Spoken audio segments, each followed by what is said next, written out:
Bienvenidos y bienvenidas a Política al Grano, el podcast donde hablamos de política sin ruido al calor de una buena taza de café. Sírvete el tuyo, que mientras te lo tomas, nosotros te hablamos de un problema de este país.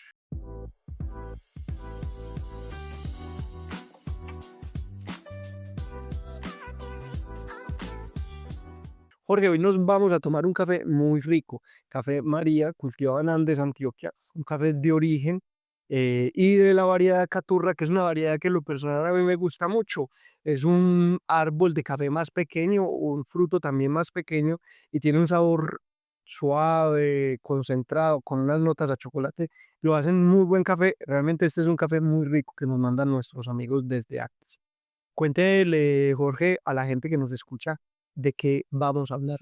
Bueno, hoy vamos a hablar del presupuesto general de la nación, es decir, la plata con la que el gobierno planea funcionar, invertir y pagar las deudas. Jorge, sí. Y creo que esto es muy importante también mencionarlo de entrada, y es que el gran problema de este presupuesto presentado para el 2026 es que desde que se presenta ya viene desfinanciado, que tenemos un hueco de más de 26 billones de pesos para poder llegar a lo que el propio gobierno está presupuestando, es decir, el propio gobierno está aceptando de entrada que no tenemos la plata suficiente para cumplirlo y que es un presupuesto que además recorta sectores claves de la inversión pública del Estado. Pero entonces empecemos hablando, Jorge, ¿qué es el presupuesto? ¿Cómo funciona? Usted estuvo en el Congreso de la República, cuéntenos un poco cómo funciona esto. Vamos a ponerlo en términos muy sencillos. Es como una familia que planifica los gastos del mes o los gastos del año y dice, bueno, me van a entrar 5 millones de pesos el próximo mes y me pongo a hacer la lista de lo que voy a gastar y hago una lista de gastarme 6 millones de pesos. Eso, eso es un problema grave que usted tenga solo un ingreso de 5 millones y tenga que gastarse 6 millones en sus necesidades. Ese es, dijéramos, para explicarlo de manera sencilla, lo que significa la discusión del presupuesto general de la nación en el Congreso. El gobierno presenta un proyecto donde tiene un rubro de ingresos y un rubro de gastos y deben coincidir los unos con los otros. Y lo que pasa es que no están coincidiendo. Claro, Jorge, hoy en Colombia está pasando eso, la familia que se gana 5 millones, pero se gasta 6. Nosotros tenemos un presupuesto de 557.4 billones de pesos en gastos, eso es lo que el gobierno presupuesta que se va a gastar en el año 2026, y dice que en ingresos tiene 531.1 billones de pesos. Es decir, que hay un hueco de 26.3 billones Reconocido. reconocidos. Eso es lo que el gobierno dice de entrada, que es lo que le está haciendo falta a su presupuesto, o sea, en el propio proyecto de ley, que esto puede cambiar inclusive pues en el Congreso, en el debate, pero que es el dato es cuánto está faltando de lo que va a ingresar con respecto a lo que está presupuestando gastarse el gobierno, reconocido. Pero además, pues una cosa que hay que decir es que hay muchos analistas económicos que consideran que en realidad el hueco fiscal es mucho mayor. Primero, porque venimos arrastrando un hueco fiscal del año 2025. Ya desde el año pasado se venía advirtiendo que este año íbamos a tener un hueco fiscal, un déficit fiscal, lo estamos arrastrando, pero adicionalmente es que los ingresos tampoco están garantizados. Entonces, el déficit fiscal podría terminar siendo superior a estos 26 billones de pesos, que ya es una cosa bastante problemática. Y pues digamos que esto pone en riesgo también la economía del país. Así es. ¿De dónde sale la plata? El gobierno tiene básicamente tres fuentes para ingresos. Los impuestos directos e indirectos que pagamos todos los ciudadanos, el renta, IVA, patrimonio, etcétera. La deuda que el país asume, o sea, el crédito es otra fuente de ingresos, y las utilidades que las empresas del gobierno, el Banco de la República, Ecopetrol, le trasladan al gobierno para sus gastos, para su funcionamiento, para su inversión y para el servicio de deuda. Y eso, realmente esa plata no está garantizada. Y cuando usted dice, Jorge, lo de los impuestos, la deuda y las utilidades de las empresas del Estado, pues cuando uno mira el proyecto de presupuesto, realmente empieza a preocuparse. Según el Ministerio de Hacienda, estos tres ingresos más importantes que son impuesto de renta, IVA y deuda, no los y que ahorita vamos a hablar de la deuda porque es problemático considerar la deuda un ingreso, son las fuentes más importantes para financiar el presupuesto. cuando revisamos este presupuesto del año 2026 nos encontramos que en renta no vamos a crecer, no está presupuestado crecer el recaudo, porque ya nos pasó que en los años anteriores se presupuestó un aumento en el recaudo de renta que la DIAN no fue capaz de cumplir. Para el 2026 el impuesto de renta no va a crecer. El IVA incluso va a bajar. O sea que lo que están advirtiendo los economistas del propio Ministerio de Hacienda es que el consumo se ha reducido, la gente está gastando menos y por tanto el IVA va a reducirse y va a bajar a 114 billones de pesos. Y la deuda va a ser el único que va a subir. Nosotros lo vamos a aumentar a 24 billones de pesos, es decir, vamos a caer en 143 billones de deuda. Entonces, pues lo que estamos viendo es esto, es una familia que tiene 5 millones para vivir, que se gasta 6 y en vez de buscar cómo subir sus propios ingresos, lo que está diciendo es, no, pues entonces yo me endeudo ese millón más que me tengo que gastar, lo pago con la tarjeta de crédito y después veo qué hago con ese hueco que me queda. Como si la deuda no hubiera que pagarla. Dependemos cada vez más del endeudamiento. En 2026, como tú lo has dicho, el gobierno piensa financiar gran parte del presupuesto con deuda. Y cuando la familia empieza a pagar el mercado y los servicios públicos con tarjeta de crédito, está grave, está bien grave, sobre todo porque las tasas de interés se aumentan, están creciendo vertiginosamente y eso implica que a mayores tasas de interés y plazos menores vamos a tener hacia futuro graves problemas. Claro, Jorge, y pues digamos que hay un problema que nosotros tenemos ya en nuestro presupuesto. En nuestro presupuesto arrastramos siempre el pago de deudas anteriores. O sea, como la deuda es gasta hoy y paga mañana. Y en lo que le sucede al presupuesto de Colombia es que hoy nos endeudamos y mañana tenemos que pagar deuda e intereses. Y hoy, Jorge, yo le cuento, en este presupuesto del 2026 se presupuestan gastos 72 billones solo en intereses.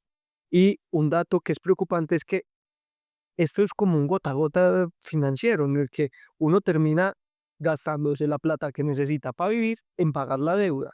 Y lo que es peor es que terminamos abonando más a intereses que a capital. O sea, seguimos debiendo prácticamente la misma plata, pero nos gastamos enormes porciones del presupuesto nacional pagando la deuda que ha incurrido el propio gobierno en años anteriores, pero también los gobiernos anteriores en administraciones viejas que nos tienen permanentemente sometidos a la deuda, que además, pues valga decirlo, es el instrumento con el cual otras potencias económicas del mundo inciden en nuestra política económica y monetaria y en nuestras inversiones públicas.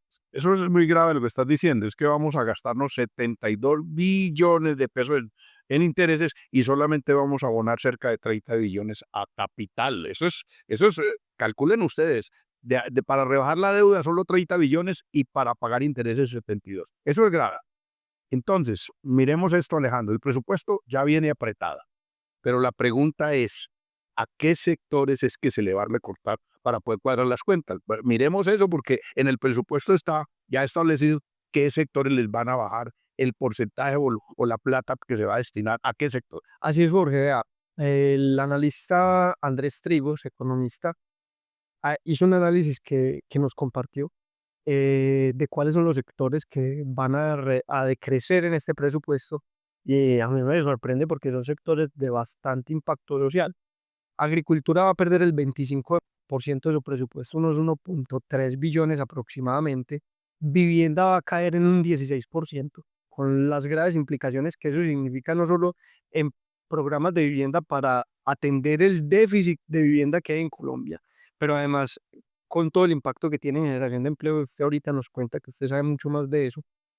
Y en deporte, que prácticamente va a perder el 30%, el 33% de su presupuesto, o sea, la tercera parte, y que va a quedar con 0.3 billones de pesos, o sea, que va a quedar con una miseria, a millones de pesos para operar. Eso es, pues, digamos, los sectores más golpeados en el recorte, porque entonces cuando uno tiene menos plata, le toca también apretarse el pantalón. Pero ojo, también se van a reducir los recursos presupuestados para agua potable, para salud pública, que son banderas que el gobierno levanta como banderas de su gobierno en los discursos. Eso es contradictorio. Y como mencionaste, agricultura, eso es gravísimo.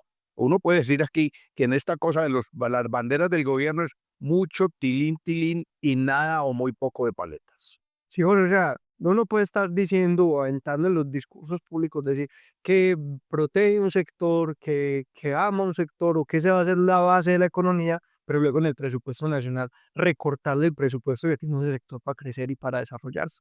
Y digamos que casi que el gobierno está hoy en lo único que está mejorando los indicadores de ingresos para poder financiar su plan de desarrollo es en las utilidades del Banco de la República que crecieron y que van a pasar a 12 billones de pesos este 2026.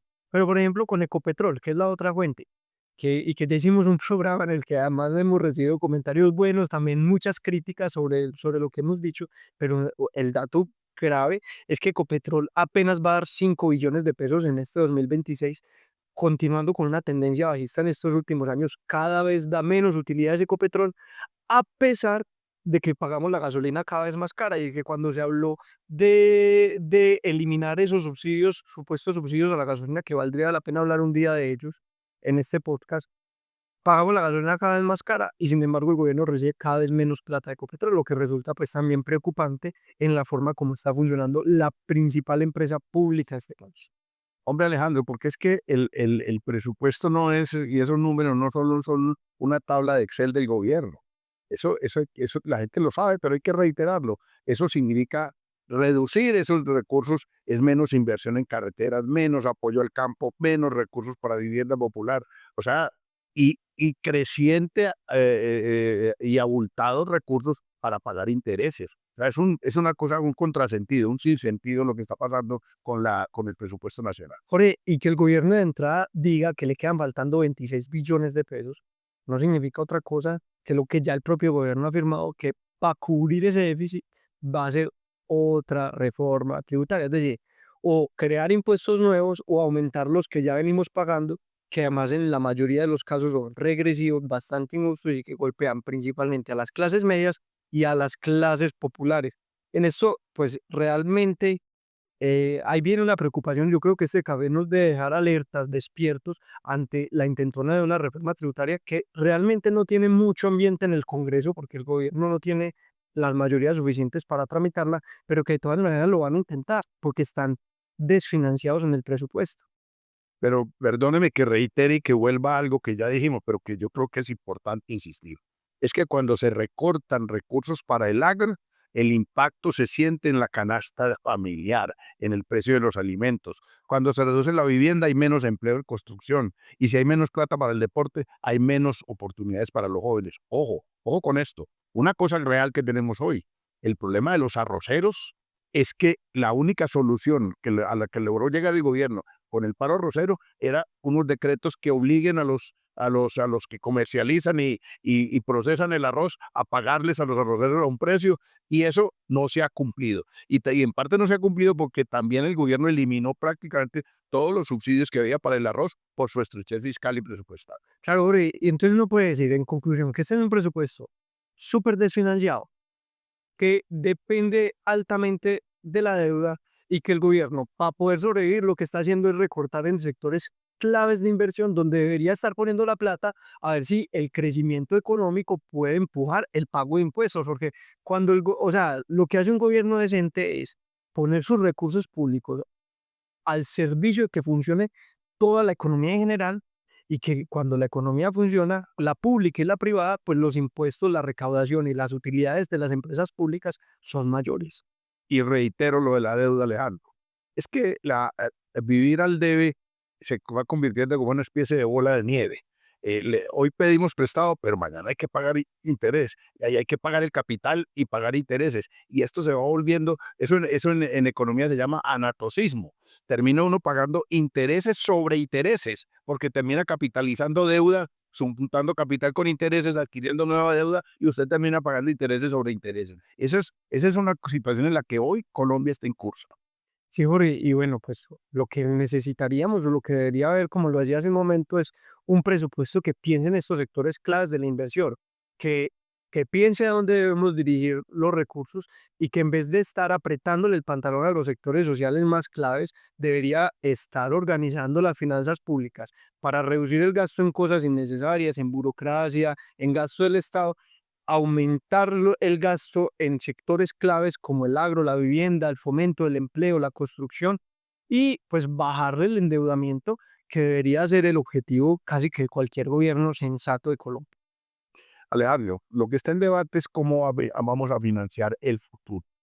Y la realidad es que por ninguna parte ve uno, ni en las políticas del gobierno, ni en las acciones del gobierno, acciones que realmente propendan por generar riqueza en Colombia. Y la generación de riqueza, hay que decirlo, pasa por combatir la competencia desleal que tenemos desde el exterior con los subsidios, con los productos subsidiados que llegan, por buscarla, bajar las tasas de interés que se chupan las ganancias de los productores y por plegar a ampliar el mercado, que es bastante estrecho. Esas son cosas que cualquier gobierno debiera hacer para tratar de empezar a que nuestro aparato productivo crezca de tal forma que genere más riqueza para que haya un presupuesto que realmente atienda las Claro, necesidades del país. que no se trata solo de números, Jorge, sino de cómo afecta las decisiones del gobierno afectan la vida de los colombianos y las colombianas.